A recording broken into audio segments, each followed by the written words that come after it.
చెప్పండి మీ పేరు, మీరు ఎక్కడి నుంచి వచ్చారు, మీ పేరేంటి అని చెప్పండి, డీటెయిల్స్ చెప్పండి. నా పేరు రామకృష్ణ అండి. ఓకే. మాది కొత్తగూడెం, ఖమ్మంలో సెటిల్ అయ్యాను. ఆ! నేను మే 28 నుంచి ఫిస్టులా అనే ప్రాబ్లంతో ఇబ్బంది పడినాను. ఓకే. ఇక్కడ ఉమా హాస్పిటల్‌కి సర్జరీ వచ్చేసి జూన్ 26కి చేయించుకున్నాను. హ్మ్. ఈ 1 మంత్ డ్యూరేషన్‌లో ఖమ్మంలో ఒక 2 హాస్పిటల్స్ తిరిగాను. హ్మ్. నాకు ఆ ట్రీట్మెంట్ కరెక్ట్ అనిపించలేదు. హ్మ్. ఎవరైనా వెళ్తే అక్కడ ఆ చీమగడ్డకి ఆ పస తీస్తా అంటున్నారు కానీ రూట్ క్లోజ్ చేస్తా అని చెప్పట్లేరు.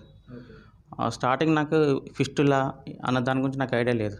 హ్మ్. నాకున్న ఈ బాధని చెప్పుకోవడానికి కూడా ఆ పెయిన్‌ని చెప్పే విధానం కూడా నాకు రావట్లేదు. హ్మ్. ఇక గూగుల్‌లో చూడడం, యూట్యూబ్‌లో ఈ 1 మంత్ చూసుకోవడం వల్ల ఈ హాస్పిటల్‌ది కూడా లింక్ తగిలింది నాకు. ఓకే.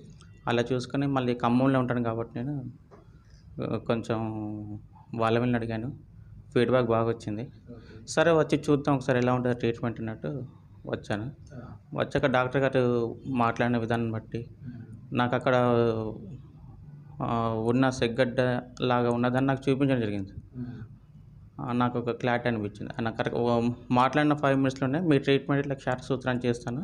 హ్మ్. ఇదే కరెక్ట్ ట్రీట్మెంట్ అన్నారు. నాకు కూడా అది కరెక్ట్ అనిపించింది. కరెక్ట్ అని కాదు, వరల్డ్ హెల్త్ ఆర్గనైజేషన్ కూడా దీనికి యాక్సెప్ట్ చేసింది. హ్మ్. ఇక నేను ఈ 1 మంత్‌లో కొంచెం నేను డిప్లొమా మెకానికల్ అని చదువుకున్నాను. హ్మ్.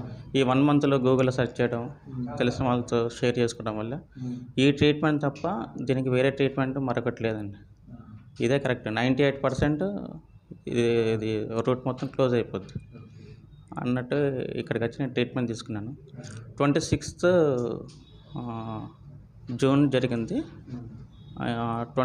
23rd జూలైలో నాకు క్షారసూత్ర క్లియర్ అయింది. ఇప్పుడు మీకు ఈ ట్రీట్మెంట్ ప్రాసెస్‌లో బాగా ఇబ్బంది పడటం గాని, మీ వర్క్‌కి ఇబ్బంది అవ్వడం ఏమైనా జరిగిందా? లేదండి అసలు. హ్మ్. నాకు కూడా పెయిన్‌ఫుల్ అనేసి నేను కూడా చాలా అనుమానంగా ఉండేవాడిని. హ్మ్. ఇట్లా మీ సైట్‌లో చూసేటప్పుడు ఒక మనిషి ఒకతను ఒక పర్సన్ ఎవరో తెలియదు నాకు. చూసాను. తను ఏం చెప్పాడంటే హ్మ్. నాకు థ్రెడ్ వేసినా కూడా హ్మ్. ఈ కరెంట్ పనేమో చేస్తానన్నాడు అతను. అదే. తను స్తంభాలు ఎక్కమని అన్నాడు. ఆ! తను చెప్పిన మాట నాకు నా ఆలోచనకి కొంచెం బలాన్నిచ్చింది. హ్మ్. నేను కూడా తీసుకున్నాను. అసలు పెయిన్ అనేది హ్మ్. సర్జరీ చేసేటప్పుడు ఇంజెక్షన్ ఏసేటప్పుడే పెయిన్ ఉంది. ఆ! తర్వాత అసలు నార్మల్ ఇక లేదు. జనరల్‌గా నాకు అంతకుముందు పెయిన్ ఏదైతే ఉందో అదే పెయిన్. ఆ సెకండ్ పెయిన్ ఏదైతే ఉందో అదే పెయిన్. ఓకే. పెయిన్ కిల్లర్ ఏసుకుంటే అది కూడా లేదు నాకు. ఆ! అంత మరి ఇంక అంటే థ్రెడ్ బాగా నొప్పి ఉంటదని భయపడ్డారా ముందుగా? ఆ! చాలా నొప్పి ఉంటదనేసి భయపడినా. హ్మ్. నాకు అదేంటి టెఫ్లాన్ పేపర్ టెఫ్లాన్ వేసి లాగుతారు కదా! అదే. అవునవును. ఆ! అది లాగుతూ కూడా నా హెయిర్‌ది అట్లా లాగినప్పుడు ఆ పెయిన్ కూడా నేను కొంచెం హ్మ్. తట్టుకోలేను, కొంచెం ఇదిగుంటది. అదే. అలాంటిది హ్మ్. నేను అంటే నాకు సెన్సిటివ్ ఆ! యాక్చువల్‌గా. అది. హ్మ్. అట్లా ఓకే. ట్రీట్ చేశారు. ఏ డాక్టర్ దగ్గరికెళ్ళినా గానీ హ్మ్.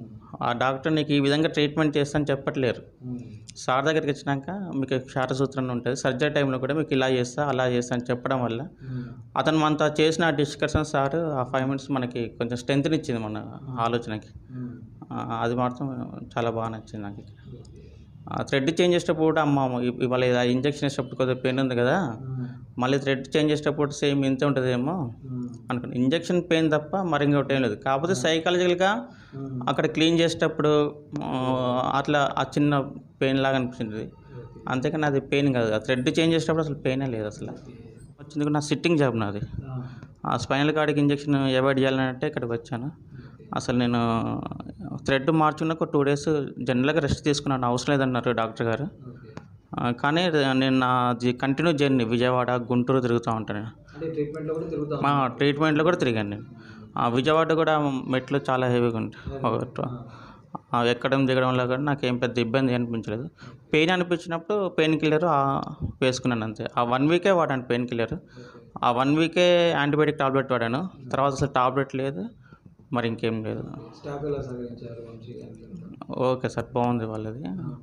అది కాక మనం ఎంత యూట్యూబ్‌లో చూసినా, ఎంత గూగుల్‌లో సెర్చ్ చేసినా హ్మ్. బాస్ బాగుంటే స్టాఫ్ బాగుంటది కాబట్టి ఆ! బాస్ చెప్పిందే వాళ్ళు చెప్తారు ఆ! యాక్చువల్‌గా మనకి. లేదంటే మనకెందుకు చెప్తారు వాళ్ళు.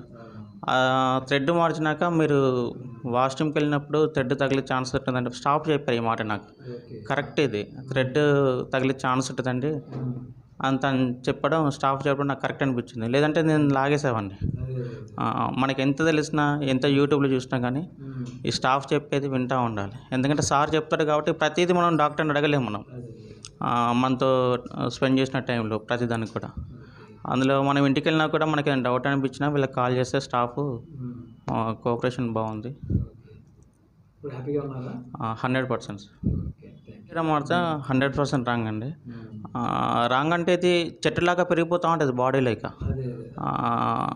బాడీలో పెరిగిపోతూ ఉంటుంది. ఇంకా ఆ పెయిన్ మనం తట్టుకోలేము. ఎంత యాంటీబయాటిక్ టాబ్లెట్ వేసుకున్నా, ఎన్ని పెయిన్ కిల్లర్ వేసుకున్నా, అంటే నేను ఈ 1 మంత్ నాది మే 28 నుంచి జూన్ 23 వరకు ఈ 1 మంత్ నేను ఇక యూట్యూబ్లో చూడడం, గూగుల్లో కంపారిజేషన్ చేయడం, చదవడం.